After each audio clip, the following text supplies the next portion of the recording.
Que a graça e a paz do Senhor Jesus esteja sobre você, sobre o seu lar e sobre a sua casa.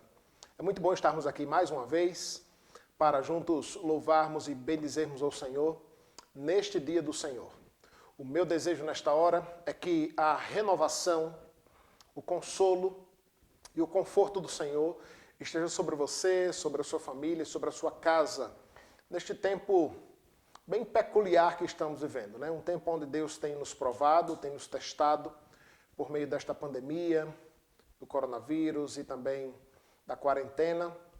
Esse tempo onde mais de 4 meses já estamos afastados, né? Sem congregarmos, mas nós rogamos que o renovo do Senhor esteja sobre a sua vida.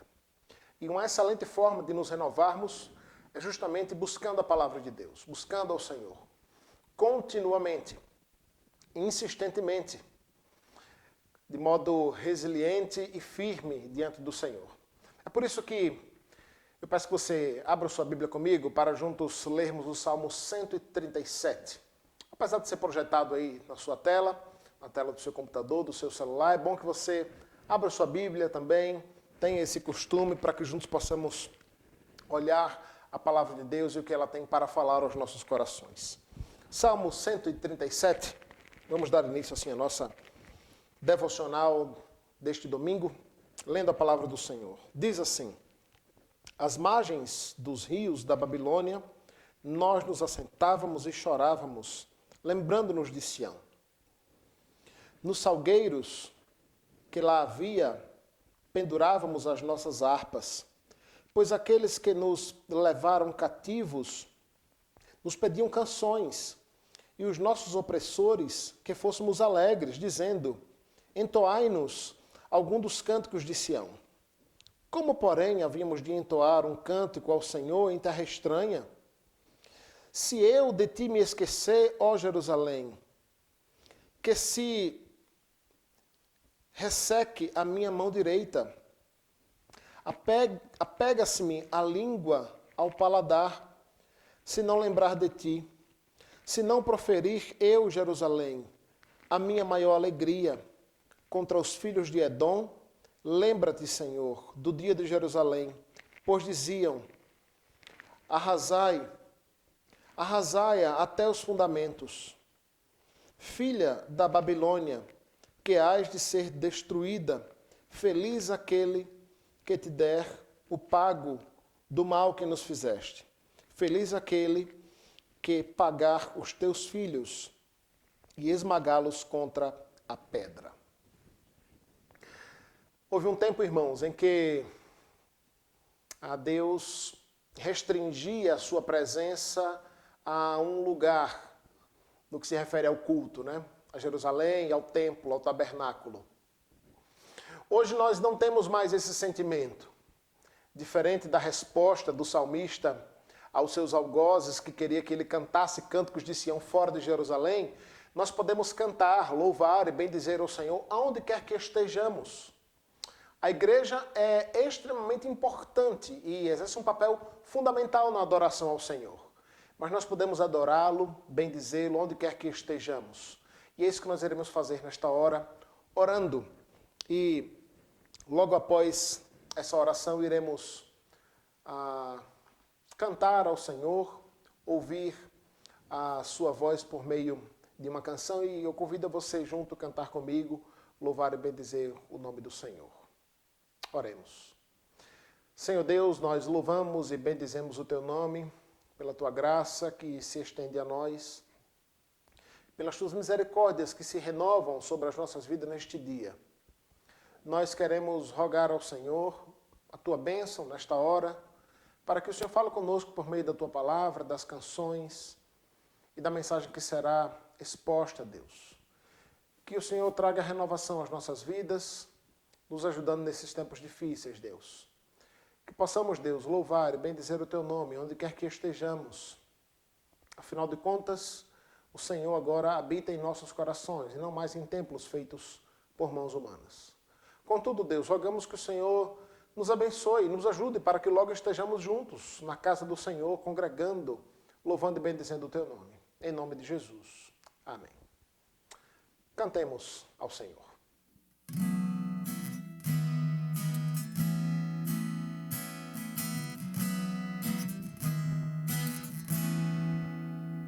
Eis-me aqui outra vez, diante de ti abro meu coração, meu clamor tu escutas e fazes cair as barreiras em mim.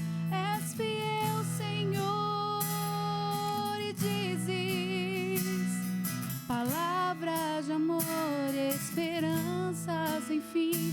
Ao sentir o teu toque, por tua bondade libertas meu ser no calor deste lugar.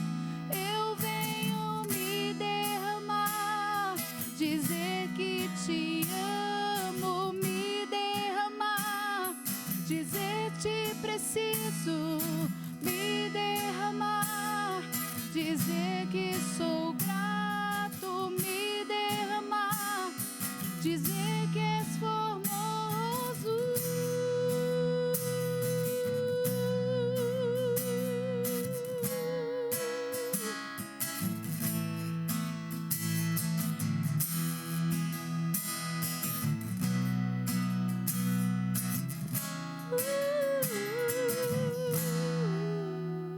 Eis-me aqui outra vez, diante de ti abro meu coração, meu clamor tu escutas e fazes cair as barreiras em mim.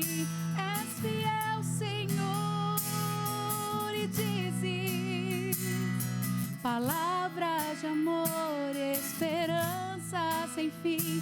Ao sentir o teu toque, por tua bondade libertas meu ser no calor desse lugar. Eu venho me derramar, dizer que te amo, me derramar, dizer te preciso, me derramar, dizer que sou grato, me derramar, dizer que és formoso, me derramar, dizer que te amo, me derramar, dizer te preciso, me derramar, dizer que sou grato, me derramar, dizer que és formoso.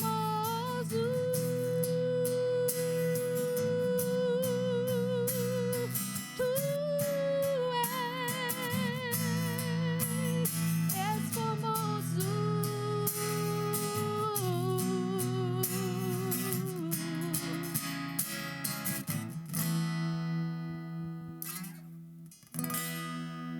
Boa noite, irmãos. É com muita alegria que nós nos reunimos mais uma vez para glorificar o nome do nosso Senhor e Salvador Jesus Cristo. Apesar de estarmos à distância, Deus nos permitiu que, através dessa ferramenta, nós, nesse dia, pudéssemos então nos reunir para glorificar, exaltar e bendizer o nome do Senhor. Nesse momento, eu quero convidar você comigo a abrir a sua Bíblia no livro de Marcos, no capítulo de número 1, do versículo 35 ao versículo 39.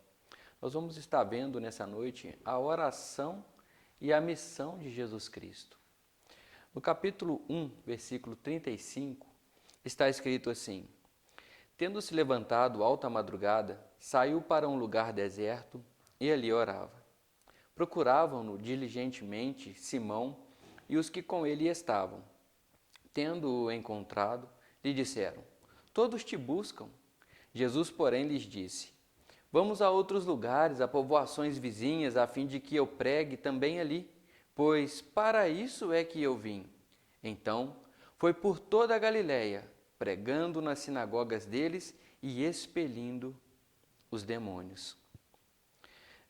Um famoso compositor chamado Joseph Haydn, um compositor da música clássica, ele estava conversando com dois amigos sobre o tema tristeza e depressão. E um deles disse para ele, quando me sinto desanimado e triste, tomo vinho, e este me anima. O outro falou, apelo para a música. Ouço música quando me sinto deprimido e desconsolado, e a música me restaura o ânimo. Rendi, então, deu o seguinte testemunho. Quando estou muito triste e quando o desalento toma conta do meu ser, eu oro. Me retiro para um lugar solitário e passo algum tempo mais próximo de Deus. E isso me fortalece e me restitui a alegria e o prazer de viver e trabalhar. Nós vamos ver que as passagens anteriores do capítulo em que nós lemos revelam um resumo geral da missão de Jesus, sem detalhes de localização e nem duração. Nós vamos ver a cura de um endemoniado ali no capítulo 1, versículo 21 a 28, onde Jesus Cristo, apenas com uma palavra, ele expele o demônio daquele homem. Nós vamos ver alguns versículos após a cura da sogra de Pedro, quando ela se encontrava ali enferma, e ao vir Jesus e alguns dos seus discípulos para a casa da sogra de Pedro, então Jesus vai a tomar pela mão e logo essa enfermidade vai deixá-la. Nós vamos ver que na continuação do texto, a própria edição da Sociedade Bíblica vai intitular como muitas outras curas, e nós vamos ver que à porta da casa da sogra de Pedro havia muitas pessoas que buscavam por Jesus Cristo para que uma cura fosse realizada na vida deles. O interessante é que nessas passagens nós vamos ver que o ministério de Jesus Cristo ele passa por Cafarnaum e ele vai se desenvolvendo por todos os tempos até os dias em que nós estamos vivendo, ou seja, até o dia de hoje. O objetivo teológico da passagem é revelar a verdadeira missão de Jesus Cristo. Quando nós olhamos para o texto, sem fazer uma busca de compreender melhor aquilo que o texto está nos revelando, muitos vão ficar maravilhados de ver a dedicação daqueles homens em buscar Jesus.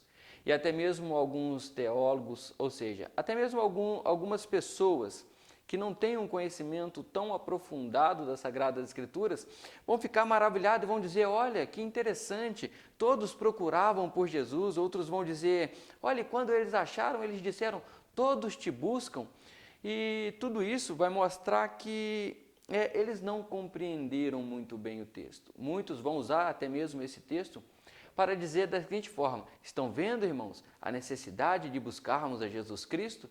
Olha como o texto diz, todos te buscam. Olha como o texto diz, procuravam-no, então nós devemos procurar. Mas isso é uma interpretação errada do que o texto está realmente nos ensinando.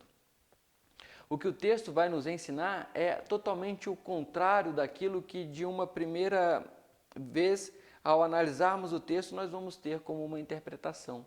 É por isso que há a necessidade de sempre buscar compreender bem aquilo que as Sagradas Escrituras está nos ensinando, para que nós não venhamos a falhar na interpretação e até mesmo na aplicação desse texto, fazendo algum tipo de alegoria que não existe naquele texto que está sendo pregado. Jesus aqui ele é descrito à procura de um lugar tranquilo para a oração. Depois de um dia atribulado, depois de enfrentar ali algum momento de dificuldade, cansaço, Cristo agora ele procura um local onde ele possa estar ali juntamente com o Senhor e orando ao Deus. Depois de um longo e cansativo dia, ele sentiu então essa necessidade de orar. E é possível que ele tenha orado pelo cumprimento da vontade de Deus. Jesus, no seu corpo humano, é possível que ele possa ter se sentido cansado, fadigado, ou até mesmo sentido o peso da responsabilidade que estava diante dele. E ele pode estar ali naquele momento orando para que a vontade de Deus venha realmente ser cumprida sobre a vida dele. No versículo 35, nós vamos ver a oração de Jesus Cristo, quando ele nos diz, tendo se levantado alta madrugada, saiu, foi para um lugar deserto e ali orava. Nós vamos ver através desse versículo que Jesus ele dava muita importância à oração. Ele vai se levantar alta madrugada e ele vai se retirar para que ele possa ter aí uma comunhão com Deus. Nós vamos ver ao longo dos evangelhos que Cristo ele dedicou muito tempo da sua vida à oração, à comunhão com Deus, a compreender quais eram as vontades e a pedir ao Senhor a força necessária para que ele pudesse então cumprir com o seu ministério.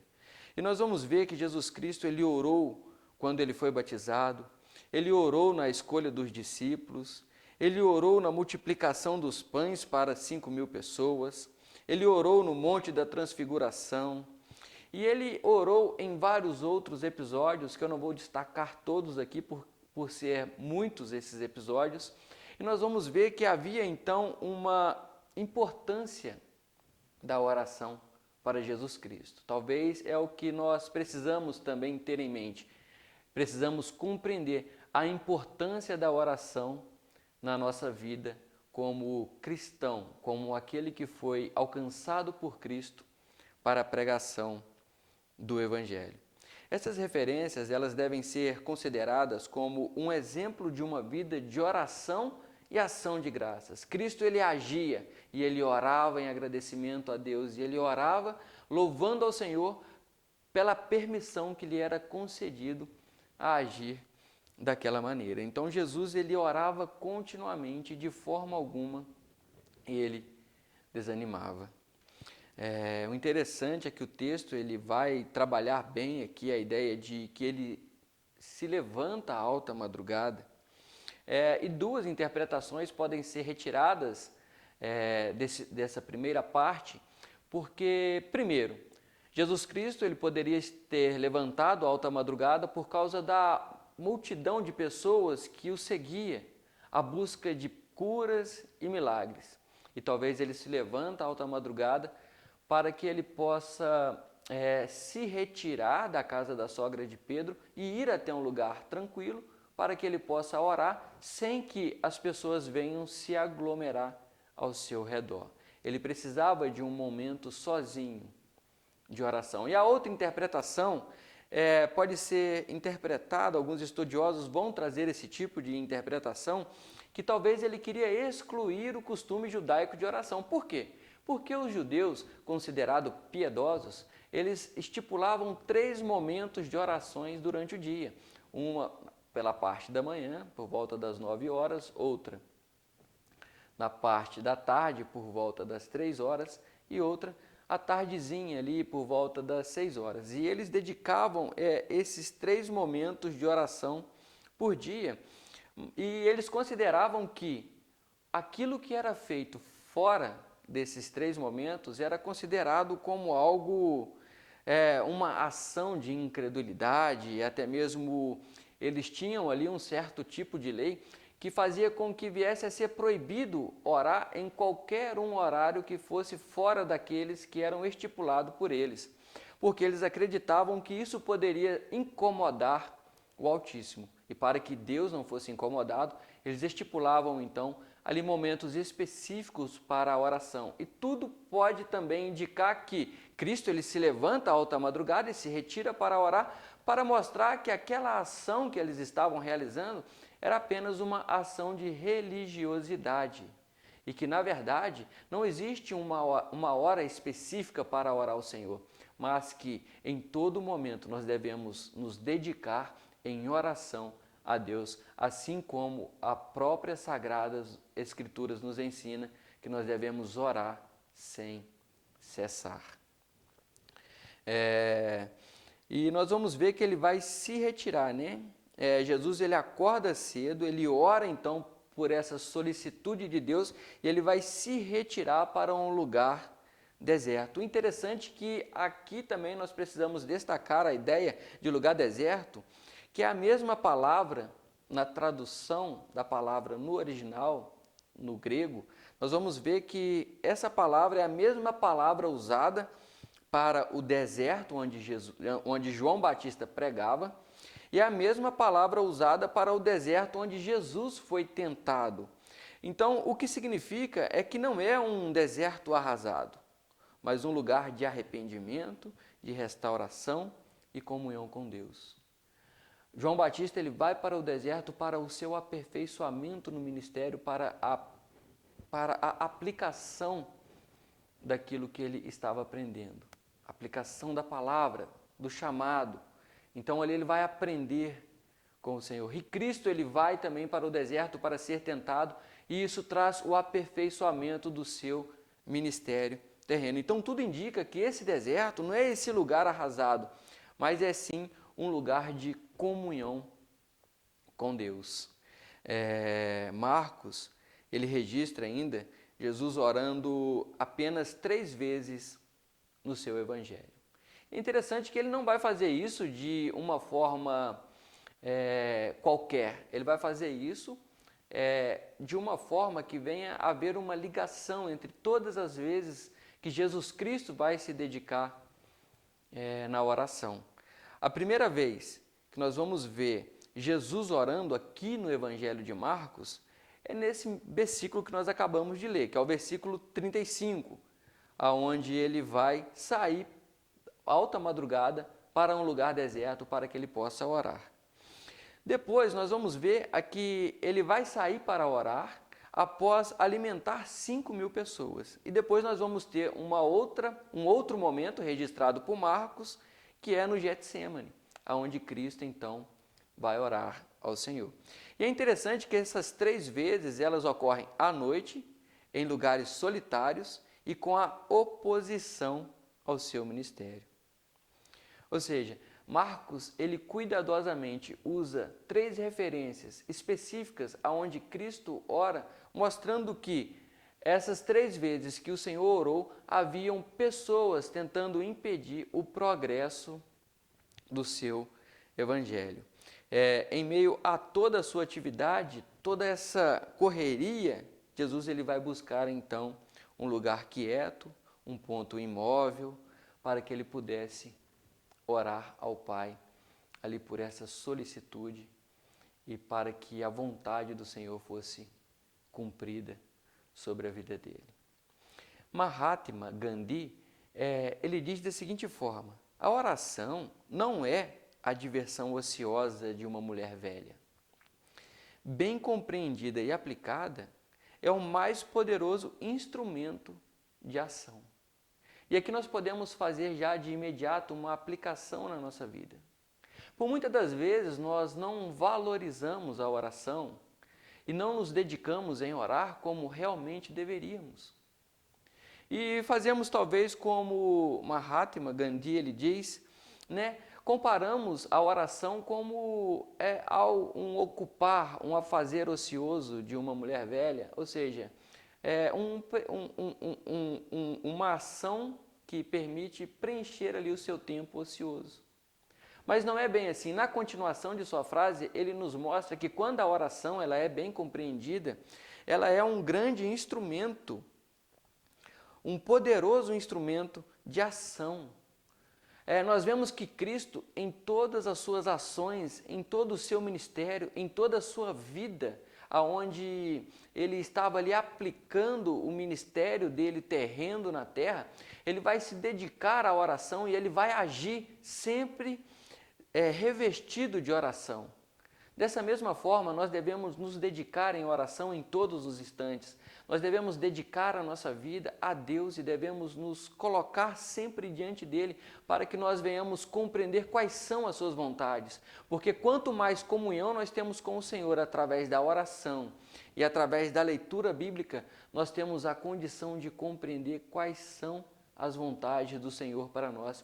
E nós então somos fortalecidos pela sua palavra e temos a condição de realizar aquilo que Cristo tem então nos direcionado. Mas nós vamos ver que na continuação dos versículos, nós vamos ver que existe uma busca por Jesus. O versículo 36 e 37, ele vai dizer assim: procuravam-no diligentemente Simão e os que com ele estavam. Tendo-o encontrado, lhe disseram: todos te buscam. E é interessante, né? Porque procuravam-no e quando eles encontram, eles dizem todos te buscam. E isso pode trazer realmente uma interpretação errada se não for muito bem analisada, como eu disse na nossa introdução. A ideia aqui é que quando o texto nos diz que procuravam, essa ideia de procura, o verbo grego, ele traz a ideia de procurar com firme determinação, a fim de achar a qualquer custo. A ideia aqui é que quando Pedro Simão ele sai à procura de Jesus Cristo, é a mesma ideia de um caçador que sai para buscar o alimento para a sua família que se encontra com fome. Ele sai na determinação de trazer aquela caça para que a sua família possa se alimentar. Da mesma forma, Simão ele pode ter olhado para aquela multidão que buscava Jesus e ele pode ter dito para aquelas pessoas, não se preocupem, eu vou ir até Jesus Cristo e eu vou buscá-lo e eu vou trazê-lo para que ele possa fazer a vontade de vocês. E isso é uma interpretação errada, porque ele está tentando impedir o progresso do Evangelho de Jesus Cristo. E é interessante que Lucas, relatando essa mesma história, ele não vai dizer que procuravam diligentemente Simão e os que com ele estavam. Ele, na verdade, não vai usar nem o nome de Simão, ele vai dizer que Jesus foi perseguido por multidões. E tudo indica que talvez Lucas ele queria preservar a imagem de Pedro por causa da ação que ele estava cometendo diante do ministério de Jesus Cristo. E nós vamos ver claramente que provavelmente se encontrava com ele André, Tiago e João, porque todos eles foram para a casa da sogra de Pedro. E Cristo ele se levanta alta madrugada, tudo indica que ele estava dormindo ali na casa da sogra de Pedro, e ele se retira para orar. Então é bem provável que o texto relata aqui, quando ele diz Simão e os que com ele estavam, que estava com ele André, Tiago e João. E eles vão então à procura, eles vão à caça de Jesus Cristo para que Cristo possa realizar a vontade daquelas pessoas. E isso já de imediato mostra a personalidade de Pedro, né? A iniciativa dele de olhar para a necessidade das pessoas e tomar a decisão de ir buscar a Jesus Cristo, já mostra aí um espírito já de liderança sobre a vida de Pedro, mas isso não é o ponto principal da coisa. Nós vamos ver que quando eles encontram a Jesus Cristo, ele vai dizer, todos te buscam. E essa linguagem é uma linguagem enganosa. Por quê? Porque se nós interpretarmos isso, né, como algo bonito, né, procuravam e todos te buscam, como pessoas que se dedicam em buscar a Jesus, que se dedicam em buscar Ele em oração, nós vamos estar interpretando errado. Por quê? Porque a palavra grega no livro de Marcos, ela carrega conotações negativas. As duas primeiras traduções que se referem à mesma palavra, ou seja, há uma construção no grego, onde Marcos ele vai usar essa mesma palavra e vai traduzi-la de diversas formas.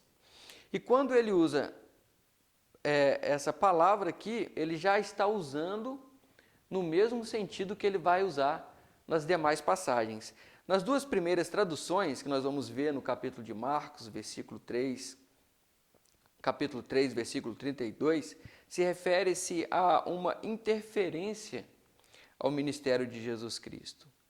Nós vamos ver que lá eles vão dizer, teus irmãos e irmãs estão lá fora à tua procura. E eles vão usar essas palavras no momento em que Cristo se encontrava ensinando as pessoas.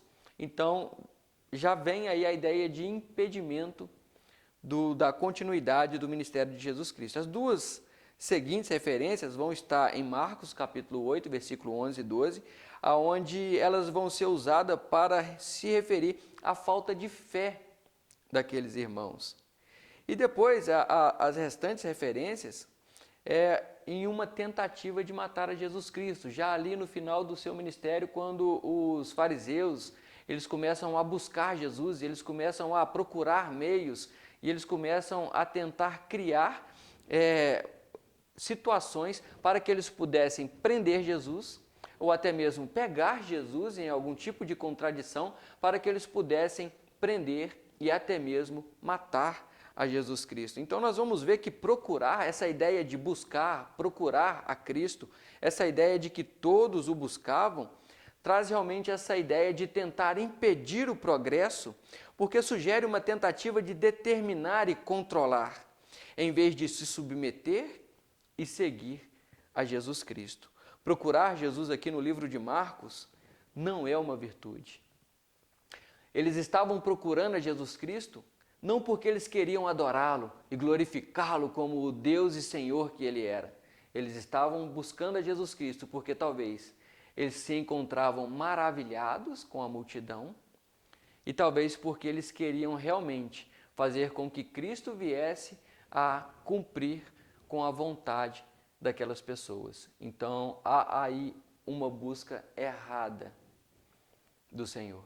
Uma busca errada porque eles buscavam a Cristo para fazer a vontade deles e não a vontade do Senhor. E nós vamos ver que nas duas passagens que Simão Pedro é mencionado pelo seu nome, ele tenta impedir Jesus de cumprir a sua missão.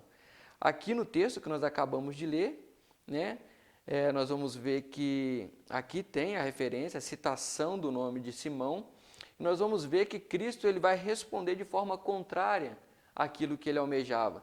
E nós vamos ver também no capítulo 8, versículo 32 a 33, quando ele chama Jesus Cristo à parte, ele começa a reprovar Jesus Cristo, quando Jesus Cristo fala que já estava chegando o tempo em que ele fosse entregue ali aos fariseus.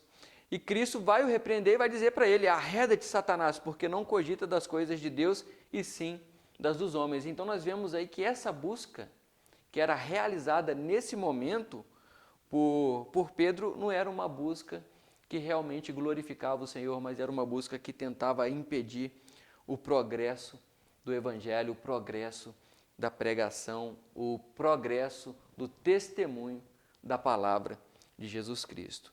Então, entusiasmos não deve ser confundido com fé.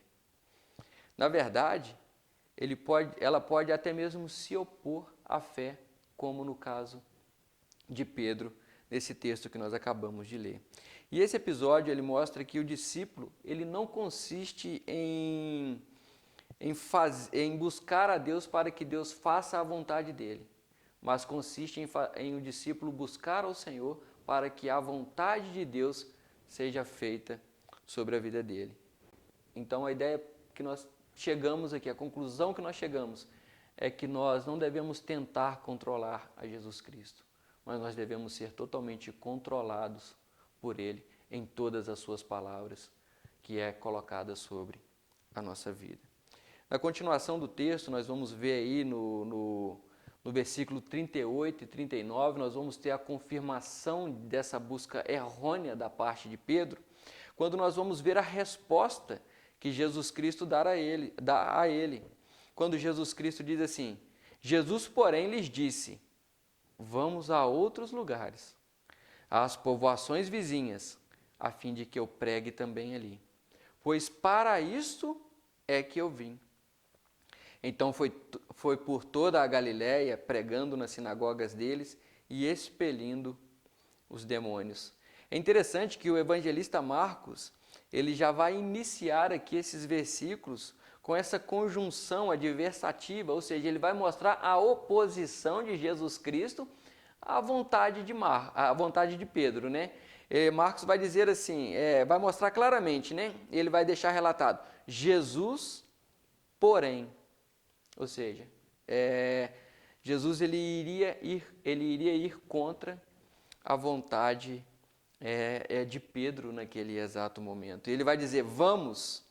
Então a ideia é que Jesus deseja, primeiramente, que os discípulos fiquem com ele, permaneçam com ele, até mesmo porque eles estavam sendo ensinados para ser apóstolos de Jesus Cristo, então eles precisavam permanecer com Cristo para o aprendizado, para que eles pudessem desenvolver bem o ministério. E nós vamos ver que Cristo agora ele vai se opor à vontade de Pedro. Ele vai dizer, vamos a outros lugares. Ou seja, ele não estava ali para fazer a vontade de Pedro. Ele estava ali para fazer a vontade do Pai. E é por isso que ele orava. Para que o Pai sempre desse ele a força necessária para que ele pudesse cumprir com as vontades do Pai sem ser contaminado pelos desejos humanos, por causa de sua natureza terrena. E ele vai dizer, vamos a outros lugares. Ele não responde de acordo com a vontade dos discípulos. Jesus coloca toda a sua ênfase em pregar as boas novas. A missão de Jesus era pregar o Evangelho. Ali eles tinham compreendido, talvez de forma errônea, o ministério de Jesus Cristo, porque eles veem a necessidade do povo e eles vão até Jesus Cristo para buscar Jesus Cristo até essas pessoas, para que ele pudesse curá-las.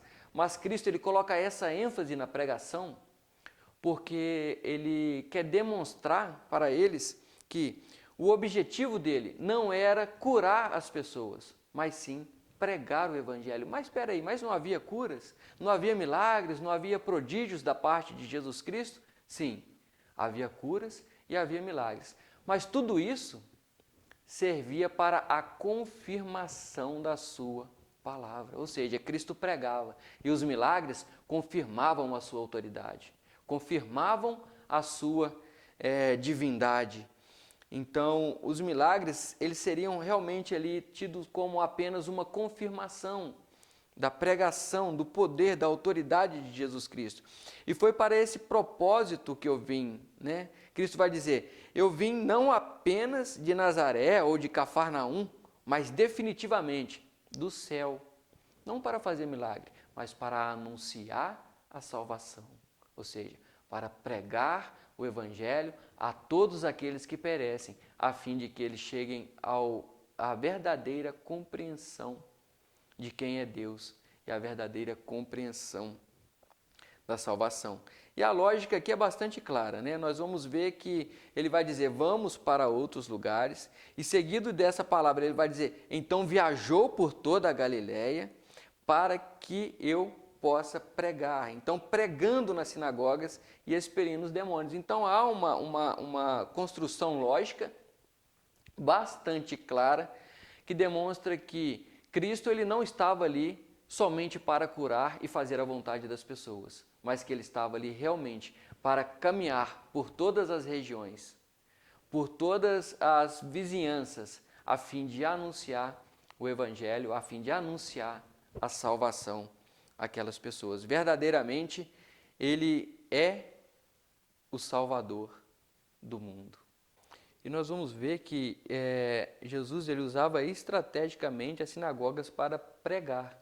O apóstolo Paulo vai falar sobre isso em Romanos capítulo 1, versículo 16, quando ele diz aos judeus primeiro e também ao grego, e a própria palavra de Deus vai dizer que Jesus veio para os seus e os seus não o aceitaram. Mas o interessante do fato dele usar a sinagoga para pregar é que quando alguém que tinha um conhecimento, demonstrava ter algum conhecimento mais aprofundado da lei, essa pessoa chegava na sinagoga e o chefe da sinagoga encorajava essa pessoa para que ela pudesse pregar. E ninguém melhor do que Jesus Cristo para que pudesse então chegar ali e poder expor um sermão.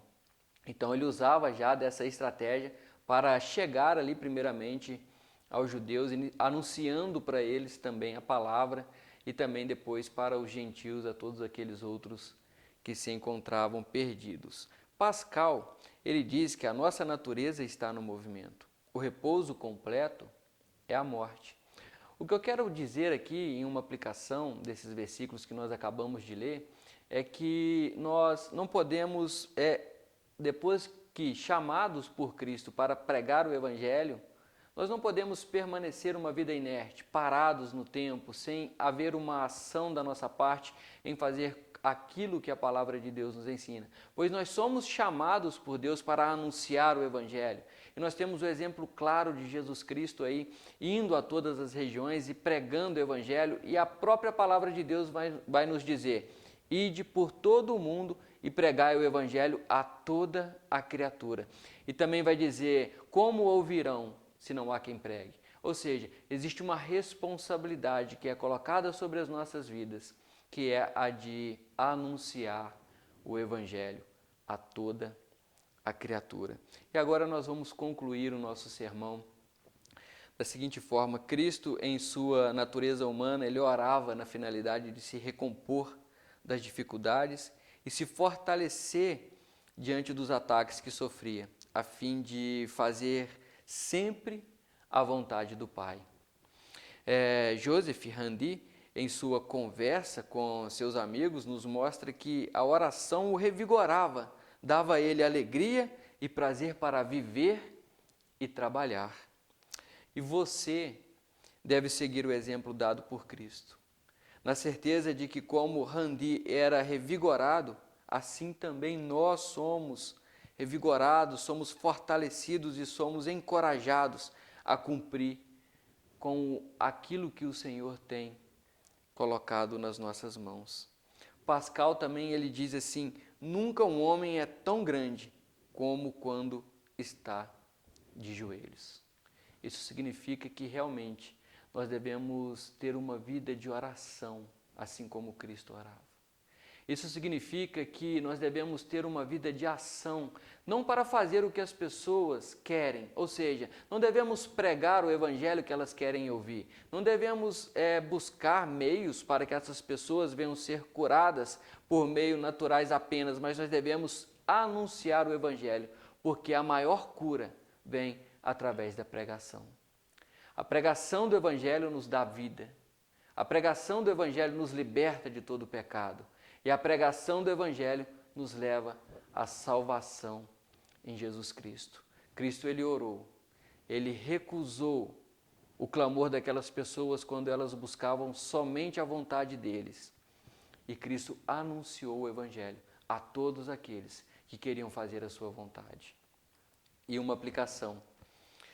Existe uma necessidade. E que necessidade é essa? É a necessidade de comunhão com o Pai através da oração. E nós devemos nos manter sempre em oração, em comunhão com o Pai, sendo fortalecido pelo Senhor para concluir com o ministério que o Senhor tem colocado nas nossas mãos. Um segundo ponto aqui na nossa aplicação é que a verdadeira adoração, ela consiste em fazer a vontade de Deus. Ou seja, não devemos buscar entender quais são as vontades das pessoas para que nós venhamos a pregar a ela aquilo que elas querem ouvir.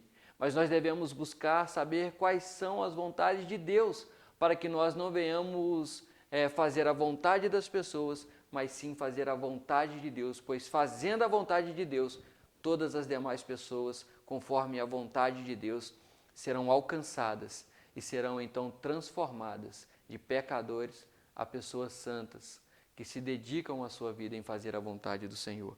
E o terceiro ponto da nossa aplicação é que o objetivo principal do cristão é anunciar o Evangelho. E que Evangelho é esse? É o Evangelho da salvação. É as Sagradas Escrituras. Não aquilo que nós achamos ser agradável, mas aquilo que a Palavra de Deus nos ensina que nós devemos anunciar. Que você, irmão, seja como Cristo. Que você dedique a sua vida em oração, que você dedique a sua vida em fazer aquilo que é agradável ao Senhor e não o que é agradável ao que as pessoas querem ouvir. Que Deus abençoe a cada um dos irmãos, que Deus dê aí um final de noite abençoado para cada um. E nesse momento nós vamos então cantar ao Senhor com o hino 128, que tem como título Comunhão Preciosa.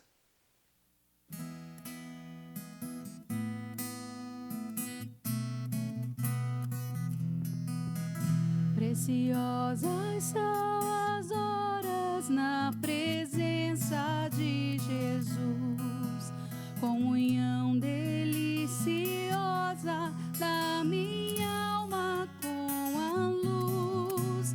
Os cuidados deste mundo não me podem abalar, pois é Ele o meu abrigo